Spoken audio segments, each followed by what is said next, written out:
I'm Bonnie Kibuka. On my podcast, the Ugandan Boy Talk Show, I've had an honor to sit down with some of the most incredible hearts and minds from Uganda, like Miss Uganda Oliver Nakakande, Joram Ozo Job, the Executive Director of Joram Model Management, Pastor Wilson Bugembe, and many, many more. On this podcast, you get to hear raw and real life stories of their journey, what they've been through, and the people that have inspired their journey so that they can make a difference in ours.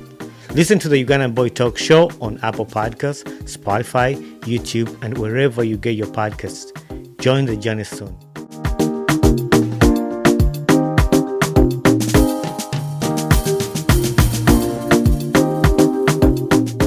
How are you doing?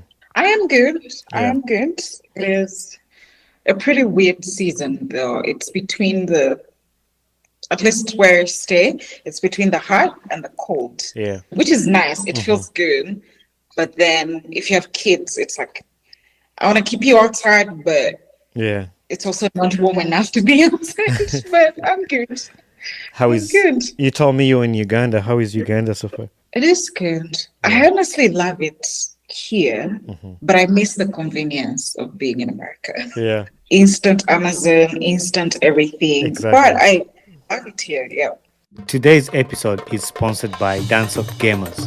Dance of Gamers is the leading distributor of video games and other consumer gadgets like the podcast microphone sets, ring lights, headphones, and affordable smartwatches, and many other cool gadgets.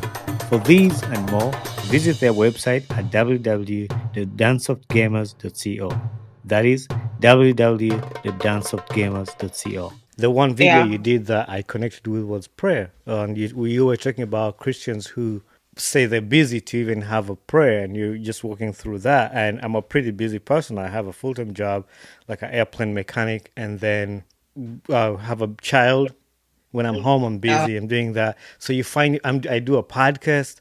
I edit my podcast. I record the podcast. So you find yourself like locked into like super busy situation, but you were giving that out. How do you manage, like for the people who are not on your Instagram, who are just listeners, tell them about the one reel you made and what made you record that? I mean, just being a Christian yourself, and also I can imagine how busy you could be. I know how fast-paced America is, so I can only imagine how everything is on schedule, everything has to go right. And you're in a culture like that, and you're Christian, here you are, you go to church, they're telling you, go back home and read your Bible, but your schedule says, I literally have no time. Yeah. And I've been in that position too, because I'm a missionary, so my husband and I have an organization, and we currently have a team here, a mission team. So it feels like you're always leading people, you're always having a knock at your door of, can you please help? Can you drive this person there? Can you come help us do this? Someone is looking for that. It feels like you're always going. On top of that, you have to be a wife. You have to be a mom. You have people in your house that, you have to delegate things to, and you have to supervise that. So it came from a place that is very personal for me. Of yes, I am a Christian and I love God so much. But in the reality of things, there's seasons where if I am not being intentional, I'm going to fall off the track. I'll even forget to pray. Right. And when I try to pray when I'm going to bed, I'm probably going to fall asleep. It comes from a personal part for me of what are those things that could help the busy Christian who's going through a tough season, or even just a different change. Just even having a baby is a huge change in your schedule, a huge change in your life. So that means if you've been having probably 30 minutes throughout the day to pray or read your Bible, you may not have even those 30 minutes. You may literally have to pray while you change a diaper or you soothe the baby to go to bed. Yeah. So for me, it is from a personal view to share things like that. Like, are there ways you can spare 5 minutes in between a diaper change, in between warming a bottle of milk, in between driving someone to the hospital or helping someone? So things like that. And one of the tips that I shared was the 3-2-1 rule. So 3 minutes to devote to maybe listening to worship music or praying. Then the 2 minutes strictly to pray. And it doesn't have to be like to the T of, okay, 2 minutes are finished, I should be, done with praying. Yeah. But it is a rule that you can just have right off your fingertips to know, okay, if I've prayed for 2 minutes, then read one verse a day. With the technology nowadays, we even have audio Bibles. So you can set your audio Bible to, I'll read one proverb a day. It goes a long way. Some of the audio Bibles or audio books have like interpretation that you can listen to, or even a podcast, like a 2 3 minute podcast on your way to work. So to me, it's from a personal place to encourage the busy Christian. Just you can do it amidst the chaos, amidst the duties and responsibilities that life throws at Yeah. us. And Yeah. I love that. I love that because as Christians, we always, at least for me, I'll speak for myself. I don't speak for everybody else, but like I'm open for reminders, like I'm not the person Yeah. who knows everything, You could be a Christian, but like we always need those reminders. And it could be something that I told somebody else to do, but like I need somebody else to tell it to me. I need somebody else. It's like encouragement. Like you find somebody struggling, you have all these perfect words to tell them, hey, be strong. It's gonna work out. But when it's your turn, when you're in that situation, It is you a lot need, harder. yeah, it's a lot harder to remind yourself those things, and you need somebody else to kind of like help you walk you Yeah. through that. So it's really amazing. And also sometimes I feel like sometimes you feel like, okay, I've had it all, but someone else telling it to you, you're like, okay, it makes a lot more sense than hearing it from myself. And sometimes it's easier to encourage someone through a situation you've been through. So that is where I come from in like on sharing my Instagram. It's because I have been that Christian who would show up to the bar every Friday, show up at house parties, and then on Sunday I'm in the choir. I've Yeah, been that Christian. yeah, So am. I'm just thinking if I only had someone to guide me through. And now, speaking of that, my mom is a deacon. She's been okay, a deacon in the church. I went to Christian schools, Christian university, like everything. You would think I would have a clean slate, but I got saved a lot earlier. But still, I had those moments of backsliding, of being just having the title of, well, I'm a Christian, but you know what? It's okay for me to do this. Kind of yeah. make excuses. No, So I I want to be for whoever has gone through it because I'm like, I've been through that and I can help you. These are ways you can pull yourself out of that pit.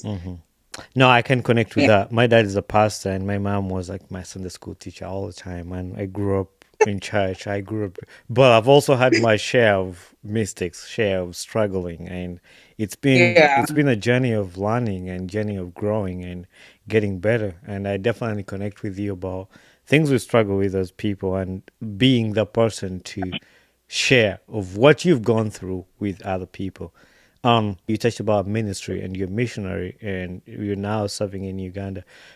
What's the ministry that you guys do with your husband and in Uganda? We have a community based organization that disciples and mentors teenage boys.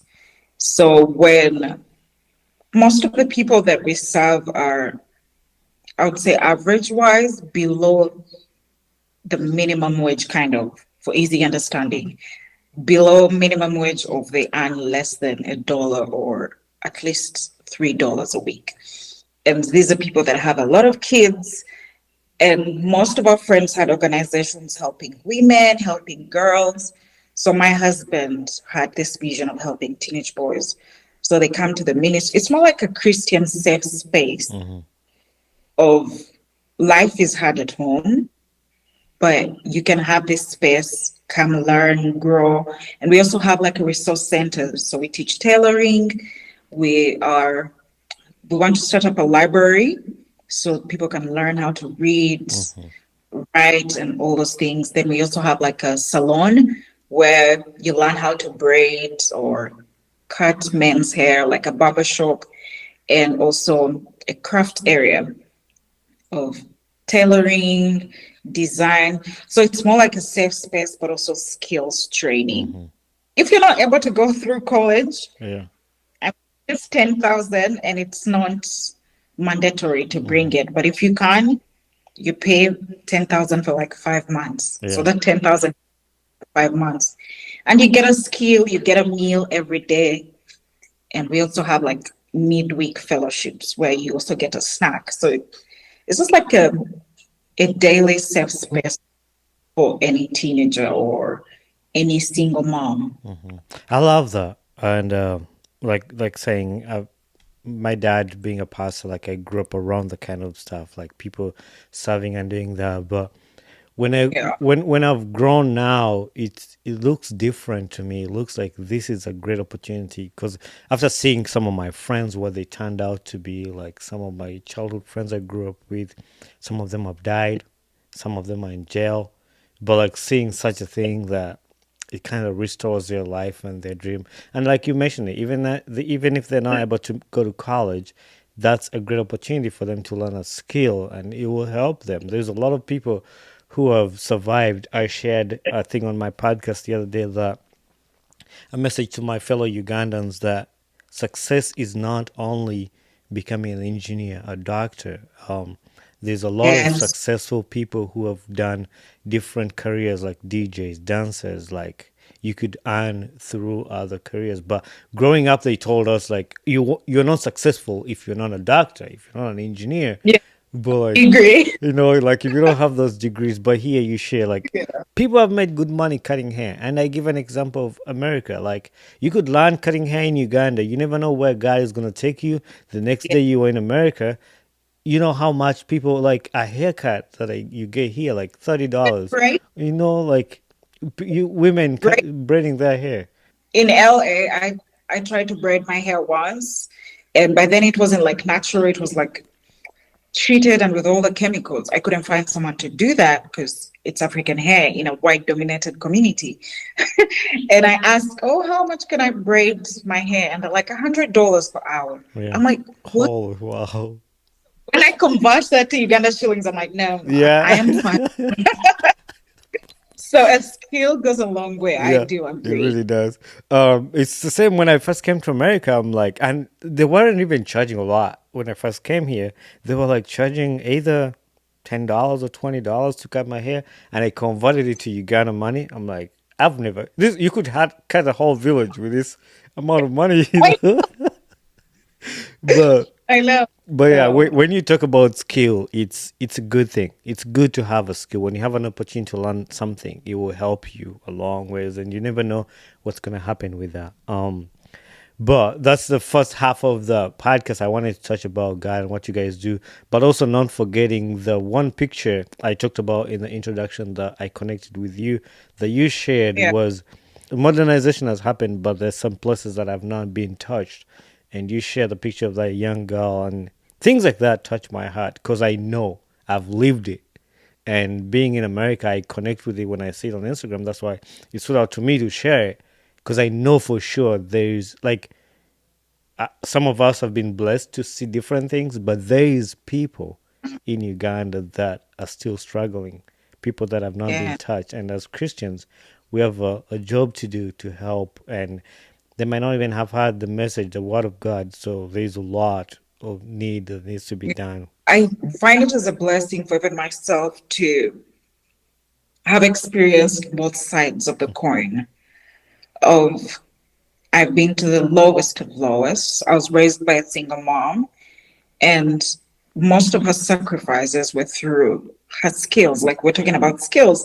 She's a seamstress, and I tell people crafts, like African crafts, selling African crafts, and piggery is what raised me Mm, because that's all I did to like raise money for us till like college. And seeing both sides of the coin, I'm thinking people just think that, oh, you know, people in Africa speak English, but there's people that would appreciate much more than just speaking English, but a meal on their table. Which to us we may think, I was telling a mission team yesterday, she wanted to buy Diet Coke and she got three of them, like the mini ones, for less than $1, and she was blown away. mm, And I'm like, well, it is Africa. It is. $1 goes a long way. yeah. It's it could provide a meal for a family of five. It could, sustain someone to start capital. I'm just going to buy onions and tomatoes and make a good profit out of it. But it's so heartbreaking to see that each time when you go back to people, and it's just the basic needs. I need food on the table. I need water. So it's quite humbling to flip both coins and enjoy them. Yeah. And that was my struggle of enjoying both sides of the coin. I sometimes I used to feel a lot guilt when I go to like a fast food restaurant and you see the money Yeah. you convert it to again. I'm like, my dad could feed us for the whole week with this money. I'm just here eating it like at the restaurant, like it hurts my soul. And like you said, you've been on both sides. I've been on both sides of the coin too, like experiencing that, and that's why it stays in my head, and that's why maybe I connect with it a lot more because you've felt both ends. And but I want to thank you and your husband and your family for standing in. I always feel happy when I see people doing a job to help the community, to help the people, and that's the best we could do, and that's what God wants us to do. So I'm happy about that, and I don't know if you share a lot about the ministry on Instagram, but if anybody wants to check out your ministry, I think they can connect with you on Instagram and they can learn more about the ministry. I don't share a lot about it because I wouldn't say I've received backlash, Hmm. but it is such a fine line between I am doing what God has called us to do and a fine line of exploitation. Hmm. I don't know if it makes sense No, it does. because such tricky ground to put something like that of someone may view it differently. So it's been a very fine line of what I share and at what capacity. But I'm more than happy to refer those questions to our ministry page because it has a lot more. Okay. And we also have a soccer team. I wanted to ask you, did you play soccer when you were in Uganda? It feels like every guy plays soccer out here. That I played soccer. I don't know. You can't see my. I'll turn it for you just so you see. So my studio is Wow. like I played soccer in the states too. Like all those are my jerseys. And You were in grade six, but in Missouri. no, that's Great Lakes in Michigan. Great Lakes Christian Uh, College. So I went to a Bible college in Michigan. It's called Great Lakes Christian College. So I played soccer for them for 3 years. Interesting. Yep. So Did you I like pro? huh? Did you go pro like professional soccer? No, I did not because I was old. No, by the time I was in college, I was around 25, 26. Yeah. Uh, So by the time I finished college, I was like 27 maybe. And I uh, was playing with kids who are like 18 and all that. So I felt like no, I'm past my chances of going pro. So I never did, but I played college competitive around the states. Like we would travel and play. And after I finished college, I finished playing soccer. I've never touched a soccer ball since since then. But I want to. There's a Ugandan community here in Michigan that I didn't know about, but they have a soccer team apparently, and they play other African teams like around the states, like Indiana and all that. So they travel. I wanted to start practicing with them. it feels like the East Coast has more things to do. Hmm. Like for me, I didn't see a lot of that on the West Coast Yeah, though. So yeah. it's pretty interesting.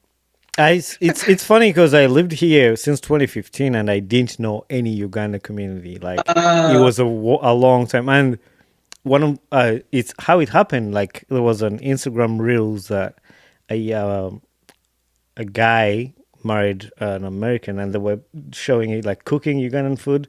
She was a white lady and a Ugandan guy, and a friend of mine from Uganda sent it to me because I'm married to a white lady and I'm Ugandan. I was like, oh, look at this couple. They are making the food and the reels. So I looked at it, and the dude was wearing a Michigan University of Michigan sweatshirt. I was like, these guys live in Michigan. I need to reach out to them because they're like, it's the first Ugandan I've seen.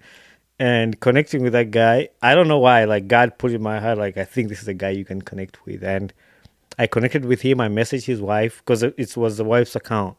So I messaged her and I was like, "Hey, I think I can." I didn't say like that, but I was like, "I feel like I can connect with your husband since you're from Uganda. I'm from Uganda," and she connected us. And since that day, we've been like close, tight. Like you might think we knew each other for like 5 years, but it's just like, Cool. and we, It's really good to see someone from back home. yeah, I was in LA and I was looking for like black girl hair stuff. And my mother-in-law kept driving me around looking for like black girl hair stuff.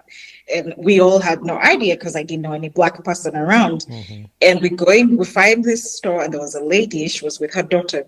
And I hear her tell the daughter in Uganda, "Kujangu wano, nja kukusabula." And I was like, what? Did I hear myself right? Someone speak Uganda in the middle of LA almost. I'm hmm like, what? And I go up to her, I'm like, hey, do you speak Uganda? And for a moment she refrained because I mean you never know if right, child protection right. is coming for you. And I'm like, no, I'm just from Uganda and I heard you speak Uganda. She's like, oh hi. And the daughter kept giving her this eye of never say that in public because you know is around. Yeah, So cool. We talked for like 30, 45 minutes in the store and it was so nice. It felt like I was home for just those 40 minutes, just talking to someone. exactly. So It. finding someone home. It is exciting, and we met last weekend. I think, yeah, we went for dinner. I met him here. They have a little boy too, and we just had a little girl. So it was cool to Mm-mm. speak Luganda and just catch up with him. And he also did ministry back there, and he was working in the area where I went to high school. It was like a small village, Wakiso, and he was in there. So it was cool to Uh, connect with him, and like he knew my village. It was amazing. The high school I went to, their ministry would sponsor kids who went to the high school that I went to, and he knew it. But yeah, it was amazing. And one time I was at Apple Orchard, and this one dude comes wearing a Ugandan jersey. He was a I saw the guy. I just screamed from him from the side. Hey, wait! Yes. And he was. I was happy. I felt like I was in Uganda. Probably people around me thought I was mad. I was like crazy, but like we just started. I didn't know him. I just saw him wearing a Uganda jersey. I was like, "Hey, wait, hey!" Then we started screaming at each other in Luganda, and everybody was just. wow. It's fun. It hits different when you can speak Yeah. Luganda when you are like in America and countries like that. So I don't take that for granted. But yeah, like Instagram connected me to those people, and then those told me, oh, there's a whole group in Michigan. Like they have a WhatsApp group. They do events every weekend. They have a soccer team, and then I connected with them. I still haven't met them because of how busy I am, like with my schedules and recording podcasts on the weekends and it's summertime, so it's always like busy weekends. Easy. Like sometimes are always booked up. But yeah, we've been going for a long time, and I wanted to split this podcast in like two halves. Not even split, but like something else I want to talk about. But we can talk about. I don't think we'll have enough time to go through all the stories that I had prepared, but we do the best we can to summarize in some of them. And for the listeners who have been following to this point, they've had us talk about family, relationship, and what I just talked about, like my wife being American and white and being Ugandan. When we were talking about, we talked about interracial relationships, and I think I saw a picture of your family, and I know your husband is from a different culture that you're from, and this is something that I don't think I've ever talked about. I've talked about with friends about experiences and what Um, such relationships go through. I have a share of some of my own experience, but I wanted to hear from your side, like what is it that made it so passionate to you to be able to want to talk about that, either to help people or share stories? What is it that was passionate to you to wanting to talk about interracial relationships? the most part is from our personal struggles, which like just even us going out and holding hands, which is pretty normal in America to walk around with your Mm-hmm. spouse and hold hands and kiss. But coming back to this culture in Uganda, that is quite like an abomination in public. Yeah. And we are torn between how do we behave on both sides. And the culture here or the society here is not as welcoming or well informed about the nature of our relationships. They still, I think, like a belief from the back that when you see a white guy and a black girl, the girl is automatically a hoe, or they probably met in the bar or somewhere. So we've got a lot of side eye or, evil comments here and there, and it feels like it never stops. Mm-hmm. You It would be a place, I think on a daily, I see around 5 interracial couples, but the stares don't stop, the comments don't stop every now and again, which is very discouraging. And it takes a toll on your relationship. Because here you are, with your spouse who thinks it's okay to hold hands, it's okay to kiss, and you're not a whore, but it's your side of the Mm-hmm. culture that is saying, no, that is what we know. Yeah. So that is what we talk about it mainly. And also the thought of when they see a white person in the picture of the relationship, you're like Bill Gates, Yeah. like a long kind of situation Yeah. of like everyone is trying to get something off of you. If something is like 1,000 Uganda shillings, they'll make it 5,000. Or it's like those things that should be normal, Mm-hmm. but they have an effect on us. And even on the other side of when at least for me, when I was in America, because I'm a girl, I don't know if it is different for you.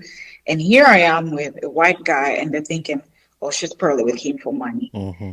Or I remember one time I walked into Sephora and they specifically were following me because my husband was out. And I kept thinking, why do they have to follow me? Do they think I'm going to grab something and run away with it? So I go back outside, get my husband and hold him, and they immediately stopped following Yeah. me. So both sides, wherever you are, is something. Mm-hmm. That is It crazy is. that you share that because, like, actually, I think last week my wife was asking me a question. Have you ever seen your parents kiss? I was like, no, I've never seen. Like 10 Like, kids. I've never seen it, and I don't think I'll ever see it. I don't know, but like that's not a thing I grew up in, and but yeah, she asked me that, and even like holding hands, like you were just saying, it's not normal. Yeah. But yeah, the things you go through as an interracial couple, and I wanted us to talk about our personal experience before we read some of the stories that I found out. But that makes when you talk about the store, like a lot of that happens to me. Like when you're in America, you were with a white person, you get. I think for me, they look at me a lot, but I think for me, it's out of my head. I don't really. You can look as much as you want. I'm just gonna go do my thing and just. I don't really care about people looking at me. I only care if somebody tries to hurt me or tries to say things that are hurting or say words that's when I'll get involved and just say something, But like if you're just staring at me, you're not doing any harm to me. I mean, looking at me, it's doing harm, but like I try to ignore that easily. Other than Yeah. somebody saying words or like even when we go to restaurants, and it could be the small things you're talking about. It could be the small things. You go to the restaurants, you order food, and when the waiters bring the receipt, they just immediately give it to the wife because they think you're a poor guy. You don't have money. I don't think, wait, does the rest matter? You Even know. so, one incident happened. We were on the airplane. We were traveling. I think it was my first time. It's your first flight. Culturally, for me, I was going to meet his family, which is you've grown up hearing horror stories about in-laws, blah blah blah, and I have all these things going on, and we're in line, and he was standing in front of me. By then, I hadn't changed my name legally, and he goes. And the guy immediately looks past me and goes to the next person. And my husband is one person who will not stand anything like that. He Mm. goes to the guy and tells him, she was right behind me. You need to work on her. The guy pretends like he's not gonna hear. And he's like, this is my wife. And that's when the guy's like, oh, sorry, please go ahead. And I'm like, so if I wasn't his wife, what was gonna happen to Yeah. me? those little things of thinking. Worst case scenario, like Mhm. what would have happened to me? But yeah, Yeah. you reach a point and you're like, you know what? I'm not even phased by that. But the first years were really hard for me Mhm. to transition those different notions and beliefs. But now I'm like, whatever. You're gonna look at me. You're gonna stare. You're gonna say whatever. I'm gonna Yeah. continue. But also there's also this thing that doesn't help us people who are into racial relationship about people having the thought of the 90-day fiance thing in their head. You know how so that sure doesn't do us justice, you know, like when you're in the there's oh Yeah. you just a 90-day fiance and somebody has literally said that to me like before. So I didn't know about the show till we started dating. My mother-in-law was like, "Oh, there's this show you guys could watch it because we're trying to work into visa issues and all that." And I watched the show and I'm like, "This is not even it. That Exactly. everyone is misrepresenting everyone at this point. The guys from like the people from America are like way too different, and the African cultures are presented way different." I'm like, "This is not even close to what Hmm. we actually go through." Yeah. But I stopped it watching is, it. I couldn't go through it because I'm like that's it just makes me angry like thinking about what they're portraying on TV like that's not it. Like that's I mean it could be but like I feel like sometimes they make it so dramatic for their reality show but yeah. and I'm not saying that some things don't happen like that. Maybe they do. But there was one the show that cut it for me was one American lady was dating another Nigerian guy Oh and my God. that was I think it's Angela. She was my favorite at some point. Still, I was like, this is getting a little too yeah, dramatic. Overrated. I'm like, no, I don't think that's how things run. yeah. So I, st- I But I stopped watching. My wife likes it; she enjoys it, but I do not. I like it makes me mad and angry. I was like, no, or like the way you see how people are being treated, and like that's not what it is. Like let's just yeah, portray a good side of it, and like it's fun. People enjoy it. People like it. I'm not good with reality shows, but But when you talked about that, I was like, yeah, that's something I've not had on my podcast. I've not talked about, but I know there's a lot of people, and now I've met a lot of other friends who are married to different races, and we all go through the same stories. Like last weekend when I met my friend Michael, he was telling me what they've been through with his wife and the struggles they've gone through. And I also found out some stories. I think we will read a few of them and just kind of respond. Did you get that my email of those stories, the notes, or no? yes, though I couldn't open the notes Okay. because I locked it. So some of them are longer, but I think we can go through some. We can pick out some of them. So I'll read the first one. The first one says, "I'm a white woman married to a Hispanic man. We're both in our early 20s. He has long hair and dresses slightly out of the norm for our area, which is Georgia, and that's the South. So I don't know if my Ugandan people will understand this, but like there's something between South and North. Like in, South now. I lived in I don't, Alabama for a year.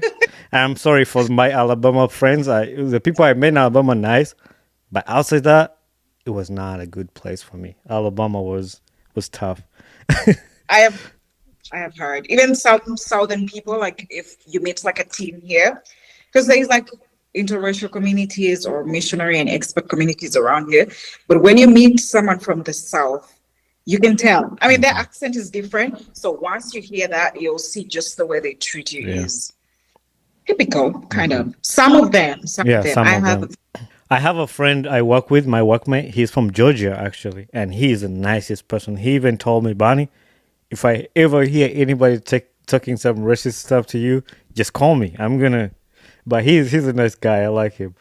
But yeah, he has band. He's Hispanic and dresses slightly out of the norm in the area of in Georgia.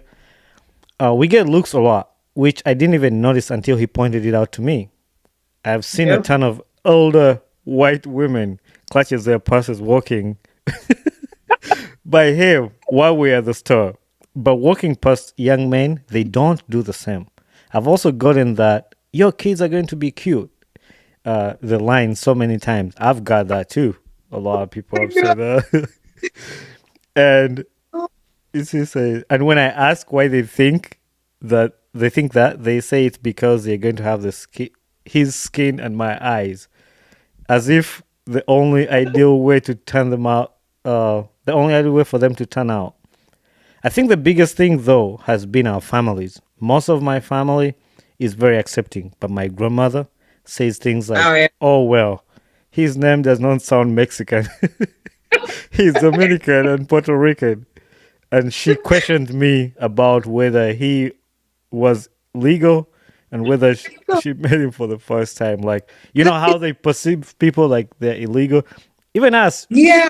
like Africans, when you come to the States, like, you're probably illegal. You hear that a lot. And you're Yeah. probably just looking for a visa, you know? I had someone here in Uganda. We just got married like 2 weeks, and it was someone like a colleague I had worked with before who was like, "Oh, you better hold on to your green card permission." I'm like, "What do you mean?" He's like, "Well, your husband is a green card getaway." I'm like, "What? Like how?" Yeah. If I would walk into the office and be like, "Hey, I'm married to an American. Let me get a green card." If it Mm. was that I easy, know. but it is not. I'm It is glad you not. share that because a lot of people, when I was working on my green card process, they were like, "Oh, you just get married and then you get a green card." It is not like that. No, Like a no. whole process, spend a lot of money and a lot of A lot. questions, a lot of traveling. Like at some point, and I said this, I told my wife, like, if it wasn't for making easier of travels and stuff, if I got my green card, I was gonna stop at that because I didn't want any more stress about things like what I'd gone through. Because even getting the citizenship, it was a lot of work, like a long line and money and questions, and I was just, it's It like, is. It is very hard. I remember when we got married, I told my husband, I've always wanted to go to Disney. I'm such like a Disney person. So I knew Disneyland and Disney World were up there on like my to-do list. And I remember telling him that if it wasn't just to go to Disney and your family is there, I don't think I'd go to America. mm, And at first he thought it wasn't anything serious, but we are 3 years, 2 years, 3 years into the marriage. And he says, "Oh, it'll be nice if you work on your residence." I'm like, "No, we don't have children in the picture, so why would I?" And here we are, I have children, and I'm thinking, I'm only doing this for the kids. So yeah, I can travel with them so they can go see their grandparents. exactly. If there was anything else, I would be just fine. Hmm. At Fine. some point, after living in America for some time, it wasn't even that long. Like I was like, you know what? I'm content. I've seen it. I've lived it. I'm ready to go back Yep. to Uganda. Like I'm ready to go back to Uganda and just live my life, a simple life. I mean, I know there's some people in Uganda who will listen to me say that, and it's like, you don't even know what you're talking Yeah. about. They don't wish us well, Yeah, or they just think they're being, but it is not what Hollywood yeah, portrays. I'll yeah, tell yeah, for sure. So yeah, they say he wondered whether he or not was legal when she when she met him the first time, which was an eye opener for me. I won't go into details about the difficulties with his family because it's not my place, but they are. Bottom line, you find out just how many closest racist people you you. Yep. know you're when you're in an interracial relationship, and yeah, that's crazy. You see that? So I talked to my husband. He's Italian. He's like third generation Italian, but he's American. And I remember telling him I'm from a small family. You know, Italian families. Like if you watched my big fat wedding, something like that, Greek wedding, he has a huge family. And I tell him, I'm going to see your family, but just prepare me for whatever is coming. He's like, no, everyone is nice. They're going to be loving, which they are. Very nice people, very communal. And one of the friends to the family, so they do Thanksgiving together and Christmas together. She asks me, I'm at the faucet, like at the top, trying to, wash my hands to Hmm. go eat. And she looks at me, she's like, do you know how to use the faucet? I'm like, what? I am from Africa. In my mind, I was like, I am from Africa, but look, It is not that bad. It is not that bad. That just So reminded me. That's crazy. Uh-huh. when I told my husband, he was like, "Oh, I didn't think people don't realize that Africa is not. We don't get water out of wells everywhere." Hmm. That is it reminded me of the lady asked when I was in Alabama. This lady, I think I was using a refrigerator. She asked me, "Do you know how a you know how to use a refrigerator?" I'm like, Oh "Does it need rocket science to know like put cold stuff in and what's it's there to be learned about a refrigerator?" Like, I need to cord or apply some nice and coats it's to funny to get hear other people say these things because I thought I was like, maybe I was the problem, or maybe, that. but like No, other people are going through the same thing. yeah, So uh-huh. did you say you got the questions over there? You want to go through like the number two, and I think we'll do I think four, and then we'll do up to four, and then stop. All right. My husband is biracial, black and white, and I am white. I have two biological children and two adopted children. Both our adopted kids are black. In public, even if we are close enough, people will often walk between my husband and I. Oh my God. Or between us and our kids as if we couldn't be together. You know, there's a show, what's it called? This Is Us. Mm-hmm. It is the exact same thing of it's a black couple, but they the lady I think was also Hispanic or something. Then they had one typically black child and two Mm-hmm. white kids. Same example. Everyone at the pool would greet the white kids and leave the black one. Hmm. And I'm thinking, couldn't they be together? Wow. To say, especially in lines, they'll get in right behind one of us, and we'll have to say, "Excuse me, that's the rest of the family. We're all together." Ooh. This is exactly what you were just talking about. Like what happened to you too. Therapy should be cheaper for interracial marriages, though. Exactly. Anyway, Or be free. because this is very traumatic, though. This is very traumatic, especially if you're a child. Mm-hmm. And they say people will often assume I'm not my adopted kid's mom, and they'll assume my husband is not my biological kid's dad, since their skin tone is lighter. Which white people who don't know me will say arrogant things in front of me, assuming I agree. Ooh. And black people who don't know my husband will do the same. I hate that. I Yeah. hate that. It just looks like We're there's trying. nowhere to run. Yeah. Some people think you are on their racist side only Hmm. to realize, well, I'm not on your side Yeah. at all. We're trying to raise our kids in a way that doesn't ignore this stuff, but equips them with tools to enable it when it happens. There's still a long way to go, but it is encouraging to see how far the world has come since my mother-in-law and father-in-law were married. Oh, Hmm. That is that is crazy. so. And I don't know. I now I've started thinking about this because when I've met some of my friends who are like interracial, the guys from Uganda who married like women from here, so I'm getting scared a little bit because their kids are darker than my daughter. My daughter is like light. Like she's only 3 months, I so I'm like. I think she's gonna get more darker, but like even if she doesn't, she's my daughter, and I'm gonna love her the way she is. But it's like, what the people are gonna now start talking about her, like how she's too light, or even if even it could be even in Uganda, like if you took her to Uganda and they're like she's more light than the dad, like it could be something that people would pick up. People can find anything to talk about.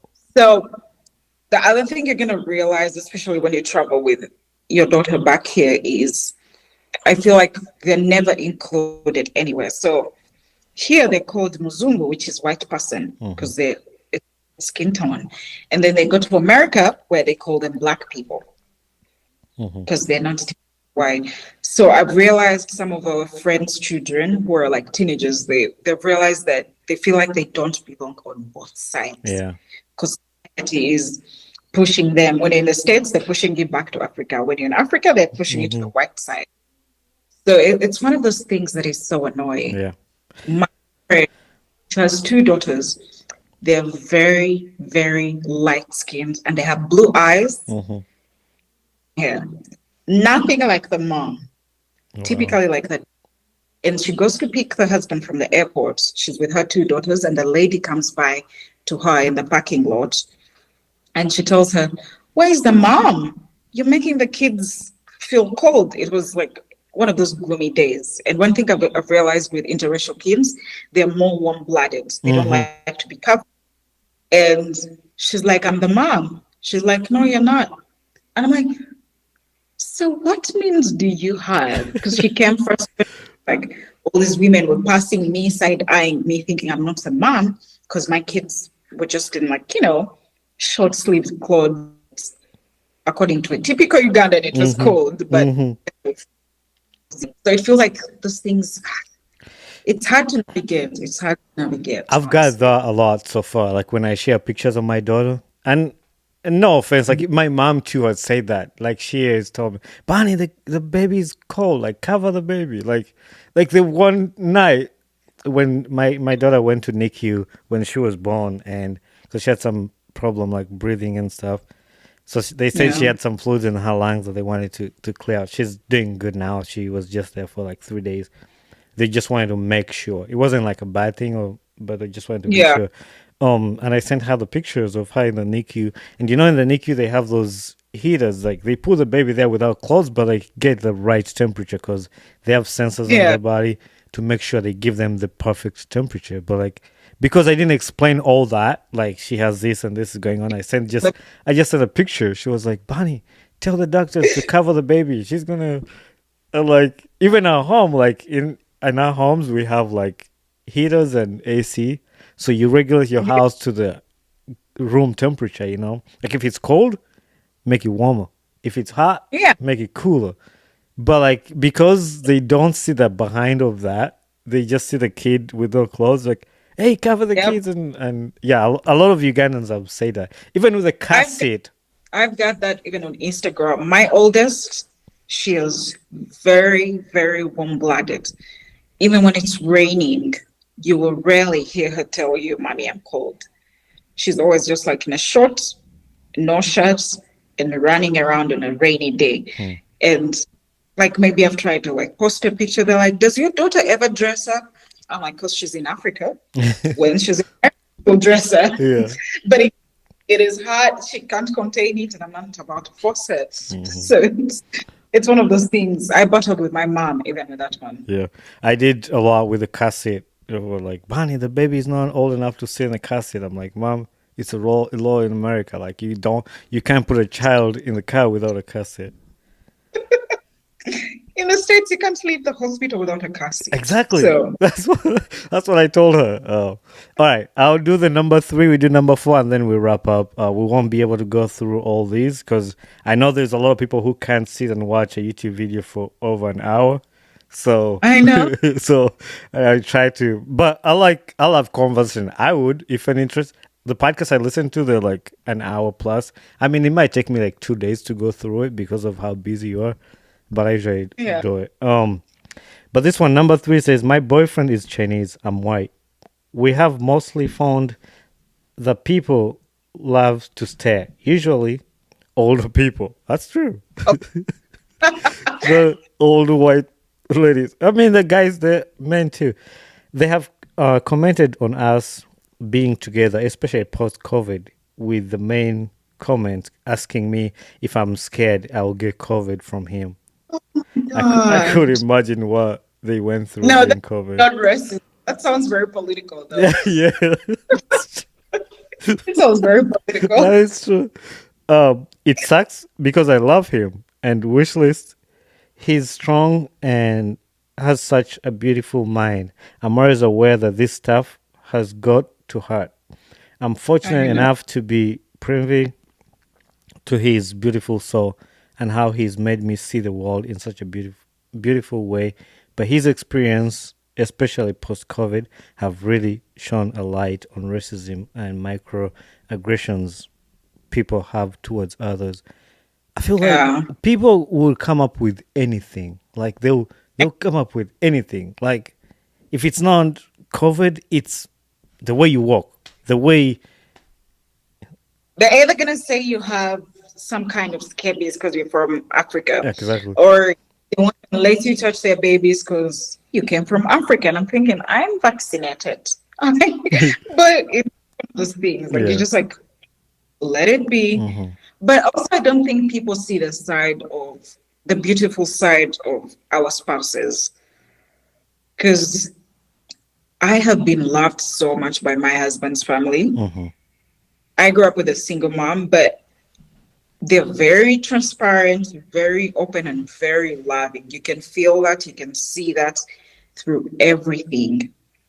And I keep telling people that even in our marriage, I feel very secure to tell my parents in law if something was wrong.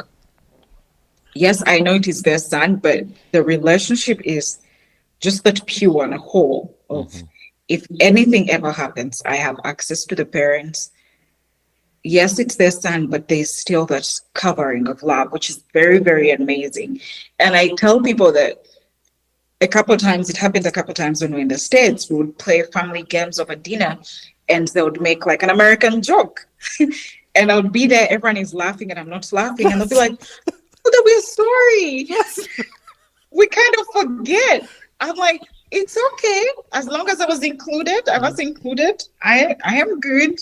And then they would like tell me the joke Hmm. behind. I'm like, all right, I now know the joke. The next time you make it, I can laugh with you Yeah. guys. Because that's beautiful and pure, that many people don't get to see that, but all this criticism. Hmm. But it's beautiful.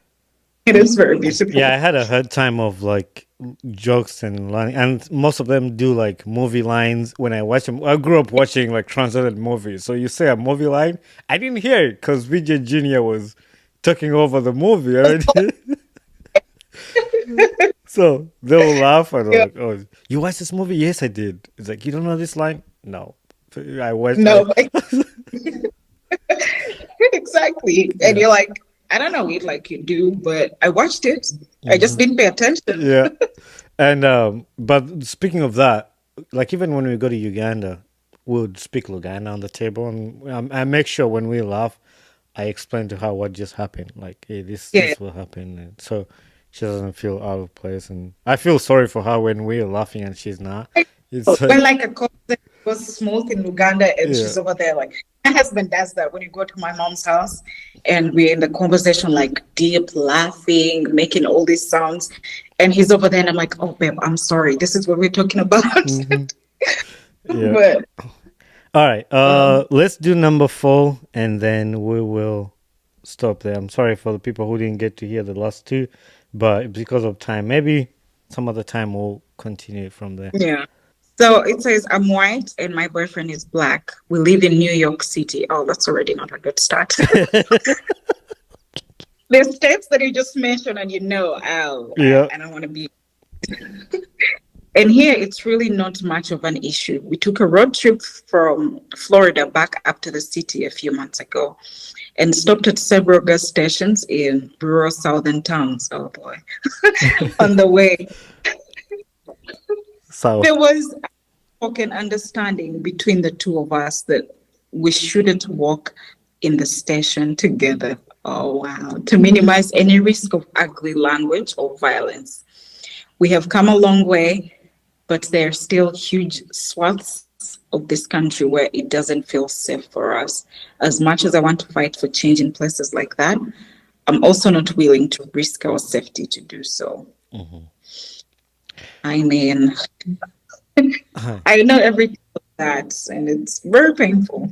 Very, very I painful. think like one time I was doing a speaking engagement. I work for this organization, Samaritan's Purse, in America, and they do Operation Christmas Child. I don't know if you've heard of something like that, where they pack Christmas boxes and send them to the kids. Like in yeah. Oh, that's interesting. So I'm a spokesperson for that organization that does that. They do shoe boxes. So I go to churches and speak about shoe boxes because I received one was when I was in Uganda at a younger age. So I share my experience and what that impacts the kids in Uganda or like in third world countries. So I do those travels. I travel all over the states. Like sometimes they give me a rental car and just drive. So I drove to Missouri, and on our way back, I think I took my wife with me. Now we're back. We stop at a gas station, and I told I usually get out to pump the gas. I leave behind the car, and but this one guy, and this one was not in about. I don't know if he knew my wife was in the car or anything, but I was just pumping gas, and it was just a busy day. I didn't see how I was dressed, and like my belt was sticking out on my shirt, pushing it like this on the side. And this one Oh, guy thought I had a gun, and wow. he was just asking me about the interstate. Like, hey, how do I get to the interstate? I was like, dude, I'm not from here. Just use a GPS. Or so. I'm using a GPS myself, so I was telling him, I'm from Michigan. I don't know these. I don't know. I'm using a GPS. Just you have a phone, type in wherever you want to go, and this dude was we had me in the middle of having a conversation. The next thing I know, I was like, "Hey, you have a gun? You have a gun? You're carrying a gun?" I'm like, I was shocked because I've never owned a gun. I don't have a gun. Yeah. I was like, "Where did you see the gun? You have it in the pocket?" And he also acting weird. Like, "Oh, I need to leave this place right now. I don't want to get shot." I was like, "No, I don't have a gun." So I pulled my shirt up and I saw it was a belt. I wasn't even looking at it, and he was just ready to go crazy with me on that. And yeah, from that time I'm scared of those gas stations down in those southern states. It's rough. Do you think it's harder for you? Because I mean, I've talked with my friends about this because in my situation, I am the woman. But is it harder for you to be the black man? Because kind of like your responsibility is to protect your Hmm. wife, Hmm. situations like that. But yet society is perceiving you kind of like the unsafe one. Do you think it's harder for you to navigate such situations since you're a guy? I think it's harder for me in America. Like in America, it's harder for me, and like in Uganda, I feel like it's my responsibility to protect her. Yeah, When we're in Uganda, whatever she struggles with or whatever is unsafe for her, because I yeah, know the area, I know the country, I've grew up there, and I know what people are going to do, say that are going to hurt her or try to explain this is okay. But like in America, it's harder for me because most times she has to, I don't know, like like, a better. yeah. So I feel Um, like it's harder for me. But also, what I've tried to do is just to stay away from it. Usually, yeah, when something we sense something is happening, either we walk away or try to avoid it or try to yeah. move away. So we've really not had, except from the stuff I've shared on here while we're talking, but like we really didn't try to be like in Anything serious? anything serious. Like when we sense something is a bad vibe is happening, we either walk away or we just leave it. And there's some Yeah, times when it gets on your nerves, but like for me, I try to avoid things that are gonna make me get into fights or arguments. Like go to work, come home, hang out with friends, and hang out with her family. Oh yeah, I forgot to share about her family. Her family loves me a lot. My father-in-law, my mother-in-law, they're really nice people, and I appreciate it. I'm thankful for them. It could be a lot harder if family doesn't like me, yeah, so that makes life a little harder. yeah. But Because, like you said, it's a lot harder for. It's more of like your responsibility when you're in Uganda. mhm. Now, on my side, I am the Ugandan, and most of our time we've spent it in Uganda. But he is the white person, yet he is the man. Mm. So, in ways, at least he has experienced, like he has expressed himself. He reached a point where he feels like he should protect me, Yeah, but doesn't understand the culture pretty yeah, well. yeah. I understand that. Yeah, where he may clearly know someone is saying something nasty, but I choose to keep quiet. Hmm. But he's going to defend me, but doesn't know the language or Hmm. the culture. Hmm. So things like that. But in the States, I'm always like, I I'm think in like, you know, the difference between the states though, like being white in the states, you hold a lot of like they're not gonna do a lot to you, you know. Like whereas in Uganda, like it doesn't matter a lot yeah, because just, they see like an ATM machine, though. yeah, That's all they see. yeah. That's all I Yeah. see. So I've had incidences where I'm the one who goes to the market because we just want to keep the prices normal. Oh yeah, We don't. that happens, and you're gonna to like what we do. I have friends like I ask her, "What do you want?" Like we walk through, like when we go to that Kampar, there's a Kampar Road craft area where they sell stuff in Kampar Road. So we will walk and don't buy anything, and then I want her to see what she likes. So she tells me, Yeah, "Oh, I like that. I like this. I like this." So I'll note them down, and then we'll take you her come back. back, and then we come back to buy. That's what we do.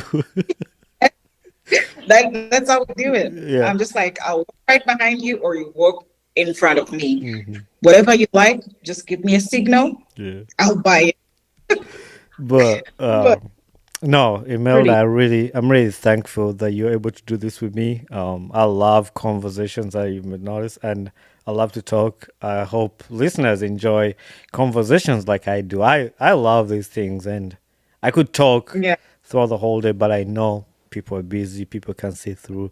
But I'm thankful that you're able to sit down with me for over an hour and almost 20 minutes doing this. Uh, I know it thank you. went by quick. Um, Thank you for having I have a few questions I like to ask people, new people that come on the podcast. One of it is, what's a life lesson you've learned in life to this point? to stay humble. To stay humble. No matter the season, no matter I call them blessings, no matter the I think the levels that you go through trials, I think staying humble is like my biggest. Yeah. That's yeah, Because it that's goes a long way. It goes a yeah, long way. yeah. No, You don't that's know what is going through. And humility carries a lot. Humility is being loving and kind. You can't say I'm humble, but you're rude hmm or, you know, violent or anything. So for me, being humble is like my top. It's like what right comes off my head and being loving and kind and all that. yeah. That's dope. Like being humble. It's really good. Like no matter what your situation is, the highs, the Yeah. lows, just stay humble, and that brings a lot to you when you're humble. The other one is, what gets you excited about life? Oh. Is staying home allowed? Anything is allowed. Anything is allowed. Just anything you can think of that gets you excited about life. I think anything that gets me excited about life is knowing that it is not my own. Yeah. It is not my own. And not that it's temporary, but it's very worthwhile. That's hmm what I can say. So I get excited knowing that the race that I'm walking, the journey that I'm walking is not my own. hmm It is for the Lord and it builds a lot of people around me. So that gives me motivation to be a lot more intentional hmm because I'm not just on this earth to leave good vibes for me, which I want to leave good vibes, Yeah. but I have to be very intentional in knowing that there's those that are around me and it impacts. No, that's yeah, that's a good thing, and I think life in general, like, always it gets you excited, like having life, and a lot of people have said things from food, from anything that get them excited, and I love that. Yeah. I love I am such an introvert, but food gets me out of like my shell. Yeah. Okay, if you new restaurant and you tell me, Melda, there was a new restaurant, I'll be ready and dressed ready to go. Yeah. No, yeah, food is it. Food is good and makes people happy. So I was just saying that because like there's no wrong answer, and the reason why I came up with the answer is just to see the variety of different answers that people give, and also it's a question that I want my listeners to think about. Like, oh, what gets me really excited about life? Like even when you give your answer, like I think about that. Like I think about remembering that the life I'm living is not for me, like, and that's precious. That's good. My final question is a signature question on the podcast. Who would you like to see on my podcast next? And you're gonna help me connect me to that person to be my guest on here. Interesting. I think the two people that come to my mind, you've already had Preem. She's such a ball of hmm energy. Prim is amazing. Phenomenal. Actually, she was on here for the second time. That was the second time I'm having her. Yeah. That was So pretty cool. I I love her. I know I've already had her. Then the other person is, oh, I know she's a well of knowledge and wisdom, and I've known her personally, and that is Diana of Ruby's Gift Store. Okay. Beautiful brain. She loves business. She loves everything God and everything intentional. She's one person that I look to and I'm like, okay, well, everything that I do, I have to be very intentional. So she's that person. That's yeah. You can connect me to Dana, and I'll love to have her on the podcast. I've been blessed by I'm gonna call all of you guys like content creators, and I've seen most of those people have been your mutual friends with them, like Priscilla, Fiona, Prim, Yeah. Claire. Like sitting down with you guys, like it's a lot of knowledge. I love it and I enjoy it. And like you guys, the words you say out here, it's just impactful and just not saying like my other guests are not saying impactful words, but like just It's I mean, yeah, a community of creators. yeah. So it's been amazing, and every time I get to sit down with you guys and have a conversation, I love it. I love it because like I said in the beginning, when I do these podcasts, I do them for myself, for me, because after today, what we've shared about has helped me as a person, and now that it has helped me, I'm gonna air it out to other people, so maybe it will bless them. So, but it's starting with me, then to the other people. So thank you very much, and let's stay connected. I'll keep up with what you're doing and seeing your ministry. Say hi to the kids and the husband, and that's my greetings. All right. Greetings to your wife and the baby. Happy Amen. 3 months. Yep. Yeah. All All right. right. Thanks, Imelda. Well, Bye. Hey there, this is Bonnie Kibuka, the host of the Ugandan Boy Talk Show. Thanks for watching and listening to my podcast. If you enjoyed this episode, make sure you share it with a friend and recommend somebody to this podcast. Don't forget to leave a feedback on this podcast because that's how we grow. And also don't forget to share, like, subscribe, and comment. Join us on our social media platforms on Instagram, Twitter, Facebook, and YouTube. So we'd love to hear from you. Thank you very much and be blessed.